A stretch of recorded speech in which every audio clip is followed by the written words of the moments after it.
안녕하세요, 석훈쌤입니다. 보통 직장 생활을 하다가 학위가 필요한 경우에 온라인 수업으로 진행되는 방송통신대학교, 사이버대학교, 학점은행제 이 세 가지를 두고 고민하시는 분들이 많으실 텐데요. 세 가지 전부 원격 교육이라는 공통점이 있지만 각각 장단점과 차이점이 극명히 나뉘어집니다. 제가 오늘은 어떤 상황에서 어느 교육과정을 선택하면 좋을지 각각 특징과 비용까지 한번 간단히 설명해 드리도록 하겠습니다.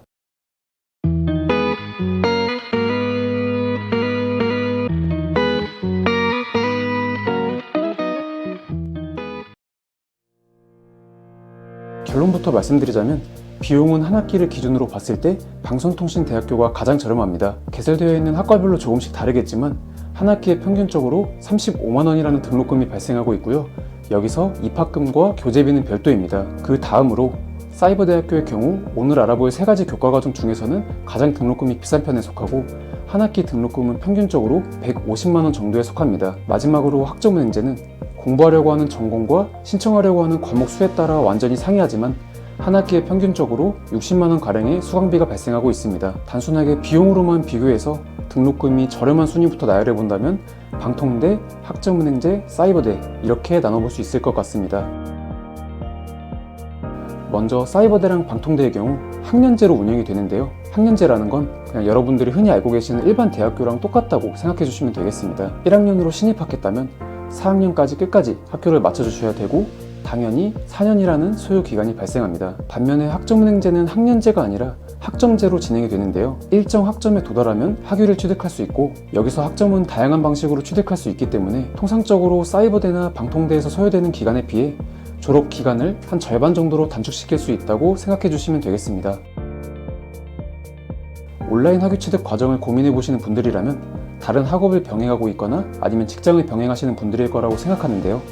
여기서 난이도는 굉장히 중요한 요소입니다. 물론 난이도라는 게 사람마다 느끼기에 전부 다 다르기 때문에 이건 제가 좀 개인적인 의견을 섞어서 말씀해 드리자면 어려운 순위부터 말씀드려 보자면 첫 번째 방통대, 두 번째 사이버대학교, 세 번째 학점은행제 저는 이렇게 나열해 볼 수 있을 것 같습니다. 먼저 방통대를 첫 번째로 가장 어려운 난이도로 꼽은 이유는 중간고사, 기말고사 같은 시험을 볼 때 오프라인 출석으로 시험을 봐주셔야 된다는 점과 시험의 평가 기준 자체가 절대평가여가지고 일정 기준의 점수를 넘지 못하면 꽈라게 될 수 있다는 점, 그리고 실제로 세 가지 교육과정 중에서 졸업률이 가장 낮다는 점까지 확인을 해봤을 때 저는 방통대가 가장 어렵다고 생각합니다. 두 번째로 사이버대학교를 선택한 이유는 학점은행제랑 마찬가지로 모든 과정이 온라인으로 진행되는 건 맞지만 학점은행제는 수업을 진행하면서 저 같은 1대1 담당 플래너한테 레포트라든지 시험에 대한 도움을 조금 받으면서 하신다면은 직장을 다니면서도 수업을 진행하는 게 비교적 수월하게 가능하지만 사이버대는 수업에 진행되는 과제나 시험 같은 경우를 이제 혼자서 해주셔야 되기 때문에 그런 것들을 이제 직장 다니시면서 하시기에 조금 버거워하시는 분들을 제가 여럿 봐왔고 이러한 이유들 때문에 저는 이렇게 1, 2, 3등의 순위를 매겨봤습니다. 학점은행제로 취득한 학위나 방통대로 취득한 학위나 사이버대학교로 취득한 학위 모두 4년제 학위랑 맞먹는 학사학위입니다. 다만 세 가지 교육과정 전부 온라인으로 진행되기 때문에 당연히 일반 정규대학에 비해서는 학벌의 가치가 떨어지는 건 사실인데요.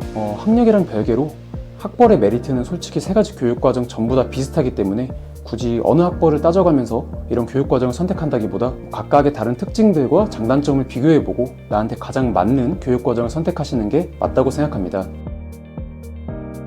마지막으로 요약해보겠습니다. 나는 학위를 취득함에 있어 비용이 가장 큰 걱정이고 한 번씩 출석하는 출석 수업을 할 수 있고 그리고 공부할 수 있는 시간도 어느 정도 투자할 수 있는 상황이라면 방통대를, 다양한 전공이 개설되어 있는 게 중요하고 동아리 활동이라든지 원우 모임 같은 간접적인 캠퍼스 활동을 조금 경험하고 싶으신 분들이라면 사이버대학교를, 학위를 취득하는 거에 있어서 편리함과 가장 빠르게 학위를 취득할 수 있는 방법과 공부하는 시간 투자를 최소한으로 진행하고 싶으시다면 학점은행제를 선택해 주시면 되겠습니다. 그리고 제가 오늘 이렇게 설명해 드렸는데 세 가지 교육과정 중에서 당장 선택이 어려우신 분들은 학점은행제를 통해서 빠르게 학점을 취득한 다음 방통대나 사이버대학교에 편입학을 지원하는 방법도 있으니까 이 부분도 참고해 주시면 좋을 것 같습니다. 오늘 이렇게 세 가지 교육과정에 대해서 간단히 비교해 봤는데요. 각자 원하는 목표, 그리고 시간적인 부분이나 자금적인 부분에 따라서 어느 교육과정이 좋을지는 아마 개개인이 더 잘 알고 계실 거라고 생각합니다. 만약 영상을 보시고도 그런 결정이 서지 않는다면 위에 보이시는 제 카카오톡 아이디를 통해서